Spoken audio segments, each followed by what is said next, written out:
오늘의 제목은 깊이 들어가라라는 제목으로 은혜 나누기를 소원합니다. 오늘자 성산의 메아리에는 이 바닷가에 놀러간 아버지와 딸의 이야기가 나옵니다.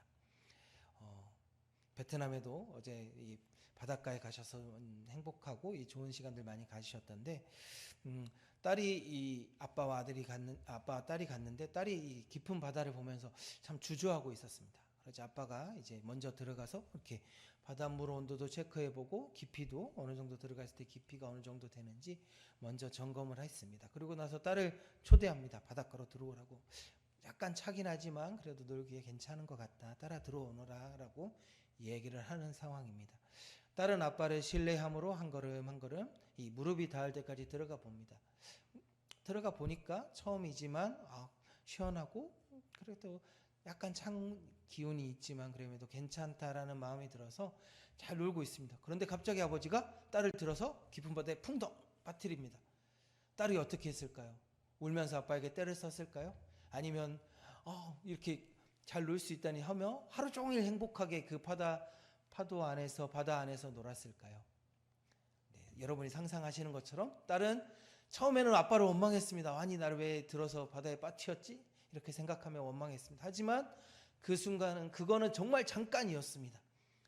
깊이 들어가서 그 바다 안에서 정말 자유롭게 헤엄치고 놀고 아빠랑 물장구도 치고 세상에서 더없이 행복한 시간들을 보내며 살아가고 또한 그 하루를 평생에 기억하며 추억하며 이렇게 살아갈 수 있는 좋은 추억이 되었을 것 같습니다. 그러면서 딸이 이제 어느 정도 잘 놀고 나서 나오면서 얘기했습니다. 아버지에게. 아빠 이렇게 바다가 좋은 곳이며 내가 행복하게 놀 수 있는 곳인지 몰랐다고.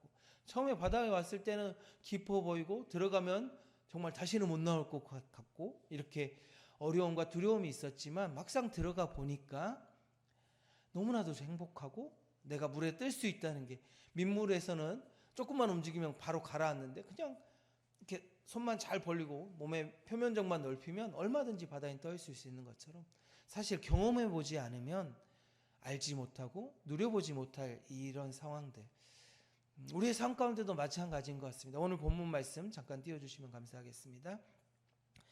요한 1서 2장 28절입니다. 다시 같이 읽겠습니다. 자녀들아 이제 그의 안에 거하라. 이는 주께서 나타나신 바 되면 그가 강림하실 때에 우리로 담대함을 얻어 그 앞에서 부끄러움이 없게 하려 함이라. 아멘.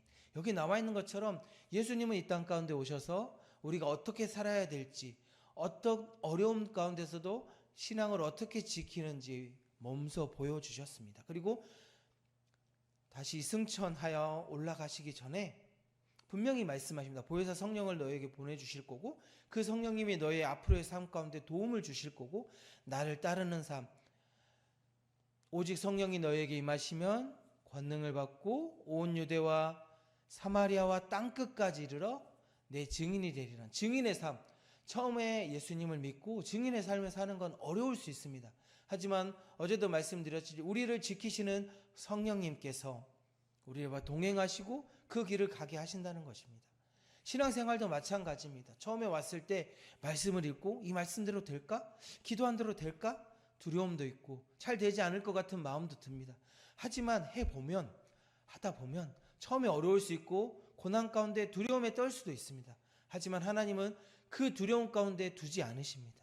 경험하게 하시고 처음에 작은 믿음으로 시작하지만 그것들이 점점 더 큰 것들을 할 수 있는 믿음의 분량들이 커져 나아가게 하신다는 것입니다. 믿는 것이 두려움일 수도 있습니다. 보이지 않는 것, 믿음은 보이지 않는 것의 증거요 바라는 것들의 실상이라고 분명히 하나님은 말씀하셨습니다. 믿음으로 한 걸음 걸을 때 하나님은 지금 우리 앞에 눈앞에 보이는 것 우리가 지금 보지 못하는 것들을 보게 하시고 또한 바라는 것들을 이루게 하시는 능력의 하나님이십니다. 천지를 창조하신 하나님이 우리 한 사람 한 사람을 직접 창조하시고 보기에 그저 좋았다가 아니라 참 좋았다라고 말씀하셨습니다. 세상의 많은 것들을 우리를 위해서 창조하셨고 그것들을 바라보며 기쁨을 누리기를 원하시고 그것을 다스리고 번성케 하고 풍성케 하는 권리를 우리에게 그런 능력을 우리에게 주셨습니다.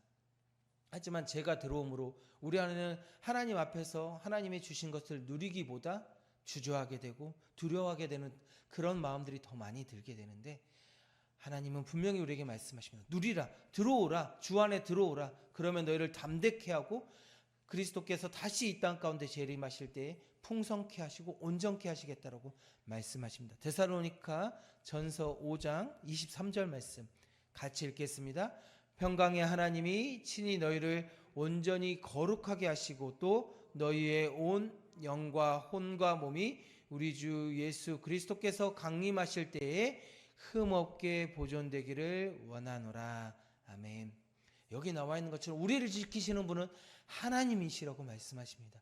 하나님이 우리를 이 땅 가운데 태어나게 하시고 모른 척하지 않으신다고 말씀하십니다. 온전케 지키시고 영과 혼과 육체까지 그가 어느 것 하나 흠없이 그리스도께서 이 땅 가운데 다시 재림하실 그날까지 지키시고 보존하신다는 것입니다. 우리는 하나님을 믿고 한 걸음 한 걸음 나아가면 됩니다. 우리를 지키시는 분은 졸지도 아니하시고 주무시지도 아니하시고 눈동자같이 우리를 지켜 보호하신다라고 분명히 말씀하고 계십니다. 시편 23편 4절 말씀 같이 읽겠습니다. 내가 사망의 음침한 골짜기로 다닐지라도 해를 두려워하지 않을 것은 주께서 나와 함께 하심이라. 주의 지팡이와 막대기가 나를 안위하시나이다. 아멘.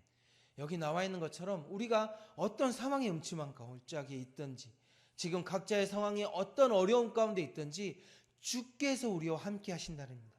우리가 양처럼 연약하고 앞에 있는 것밖에 보지 못할 수 있지만 우리의 목자 되시고 우리의 구원자 되시는 예수님께서 우리와 끝까지 동행하시며 우리를 막대기와 지팡이로, 막대기는 우리가 잘못 가면 떼찌떼찌 해서 갖는 이 몽둥이를 얘기합니다. 그리고 지팡이는 우리가 갈 표대를 향하여 일로 오라고 이렇게 보여주시는 것입니다. 그것을 보고 나아가면 됩니다. 함께 가면 됩니다. 그때 하나님은 우리를 끝까지 지키시고 어떤 상황과 어떤 환경 가운데 있든지 지켜 보호하시는 우리 주 예수 그리스도이십니다. 그분을 따라서 살아가시는 우리 모든 성도님들 되시길 축복합니다. 그리고 시편 23편 6절 말씀을 같이 한번 읽겠습니다. 내 평생의 선하심과 인자심이 반드시 나를 따르니 내가 여호와의 집에 영원히 살리로다. 아멘. 우리의 평생 가운데 하나님의 선하심과 인자심이 반드시 따르겠다라고 다시 6절 그냥 띄워놔 주시겠습니까? 반드시 나를 따르니까 내가 여호와의 집에 영원히 산다는 것입니다. 우리의 힘과 우리의 능력이 아니라 하나님의 선하심과 인자심이 우리를 따르기 때문에 우리가 여호와의 집에 영원히 산다라는 그 소망을 가지고 신앙생활을 할 수 있는 것입니다. 사랑하는 성산의 성도 여러분들, 오늘의 제목처럼 깊이 들어오라 라는 것처럼 우리가 믿음을 가지고 한 걸음 한 걸음 하나님 앞에 나아갈 때 하나님은 우리를 선하시고 인자하시게 인도하시는 분임을 기억하시고 그 안에서 평안함을 누리시길 소원합니다. 아멘. 기도하겠습니다.